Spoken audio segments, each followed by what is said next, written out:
There's been a significant change in the way boundaries are associated or linked to toolpaths.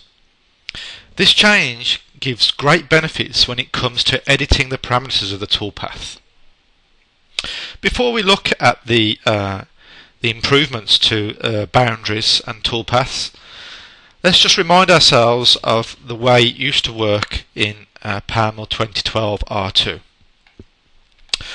So in this example I have a shallow boundary created with a slope angle of 30 degrees and a tolerance of 0.1 and a thickness of 0. That shallow boundary is being used by this raster toolpath.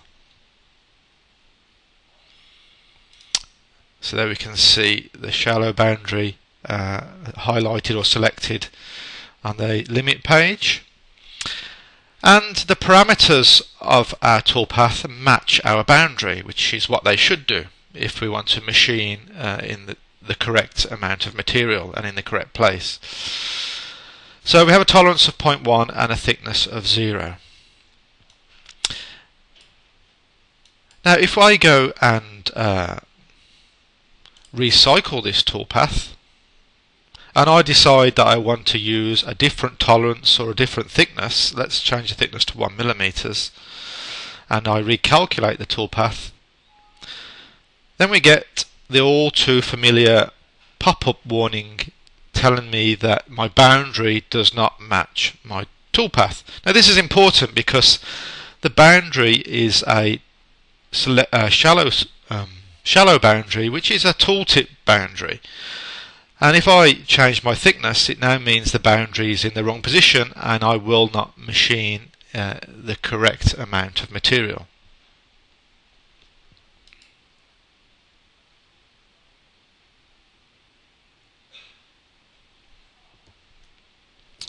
So now let's reproduce this toolpath using PowerMILL 2013 and the new boundary behaviour in 2013, which is known as private boundaries. So we're going to start by creating a shallow boundary.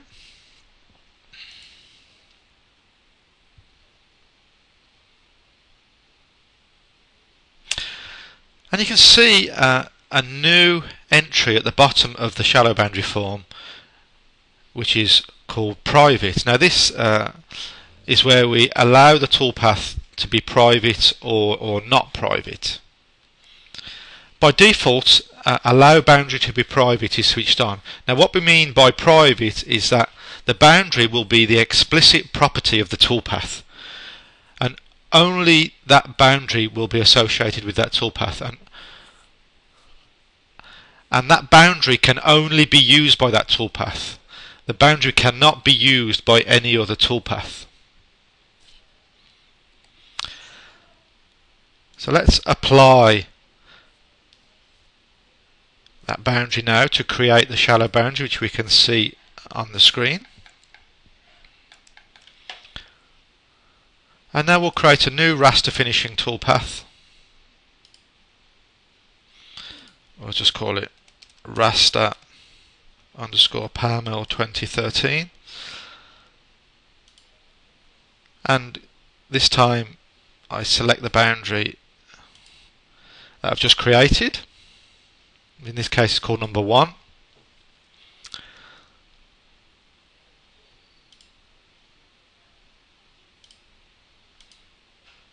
And if we calculate that boundary as before, then there is no difference at present to the behaviour in 2012 R2.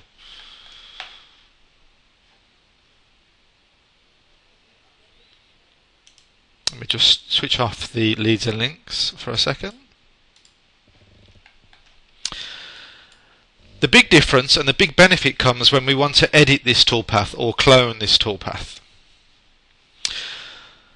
So if I go in and recycle this toolpath now and I change the thickness and calculate again, you'll notice that we do not get the error message now that the boundary does not match the tolerance or thickness of the toolpath. And the reason for that is that automatically in the background the boundary is being recalculated to match the toolpath parameters. So the boundary and the toolpath are always in sync. The parameters are always matched. Likewise, if I want to clone this toolpath, now because the new behaviour only allows the boundary to be stored with one toolpath, it can't be used by multiple toolpaths. When we clone the toolpath, then a copy of the boundary is made. So here we can see we have 1_1. Okay. So with this copy I can then maybe choose a different tool. So make it an 8mm tool. So that will obviously, I've used a bigger tool, so that will obviously will change the size and shape of the boundary. So if I now calculate again, you can see in the background it's recalculating the boundary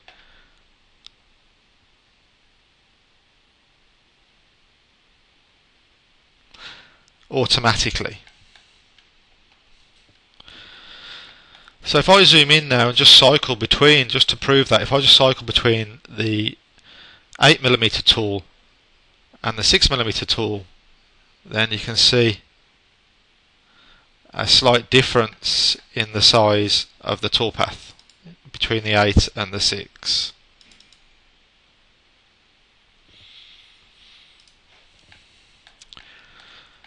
Because the boundaries are private to the toolpath now, and they're directly linked and can only be used by that one toolpath, there's no need to show those boundaries in the Explorer tree. So you can see that the boundaries are not visible. Only the 2012 boundary that was created previously is visible. All the other boundaries that are private to each individual toolpath are not displayed. There is an option, if you want to see those boundaries, to switch on display private boundaries. And there we can see the two boundaries that are private, and to distinguish that they are private boundaries, they are shaded in the icon is a grey colour.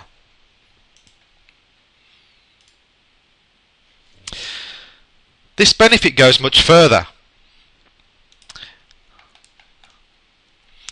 When we use component thickness sets in a toolpath, those will also be automatically inherited by the boundary as well, to make sure the boundary stays in sync. So if we go back to our last toolpath and recycle this toolpath and go to our component thickness. Now obviously with this shallow machining operation I wouldn't really want to machine this flat face around the outside. That would be done with a much bigger tool. So I'm going to select this face and set that face to be collision, so it's not actually machined.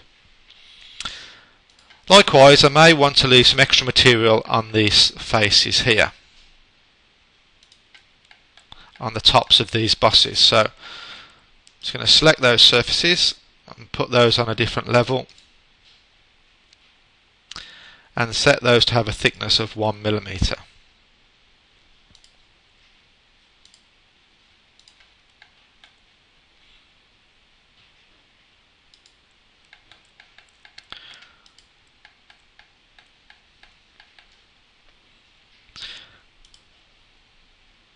Okay, so we have put this surface on that collision level, which I forgot to do. Apply.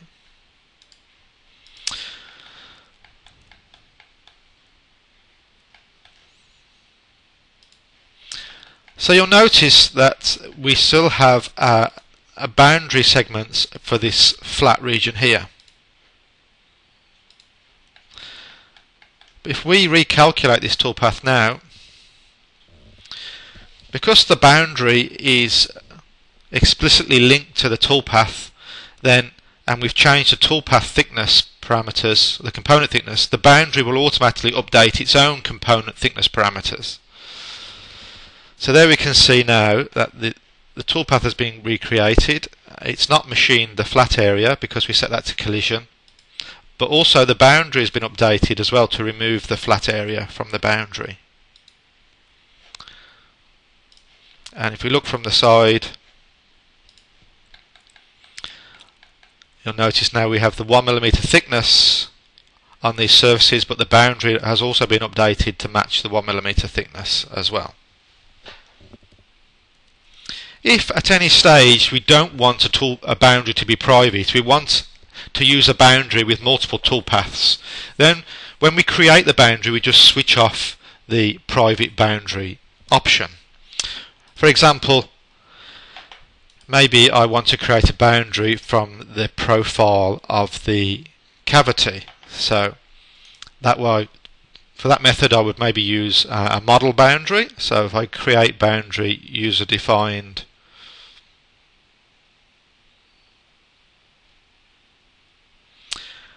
from model, but this time I switch off allow boundary to be private and apply that. Delete that outer segment to leave the profile of the cavity. That boundary now can be used by multiple toolpaths. So I could go in now and do a constant Z finishing toolpath.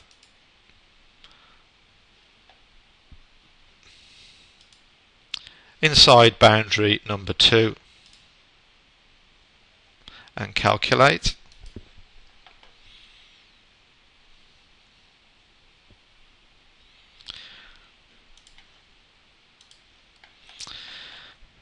Now because that boundary is not private, you can see it's visible in the tree. And I can then go in and maybe use a 3D offset finishing inside that boundary, or sorry, not 3D offset finishing, but maybe a steep and shallow finishing.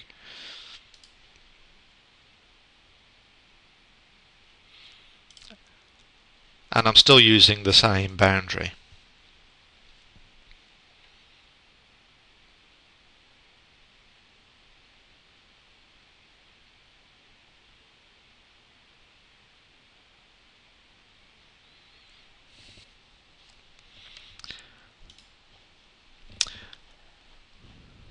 The private boundary behaviour can be switched off by default for those users who prefer the old 2012 R2 method. So if we go to Tools, Options, Boundaries, we can switch off the Allow New Boundaries to be Private option by default. But obviously there are huge benefits in using private boundaries, with the main benefit being that the boundaries are automatically kept in synchronization with the toolpath. And any changes in the toolpath, such as thickness, tolerance, tool shape, component machining sets, they're all reflected in the boundary. All boundaries automatically updated at the same time.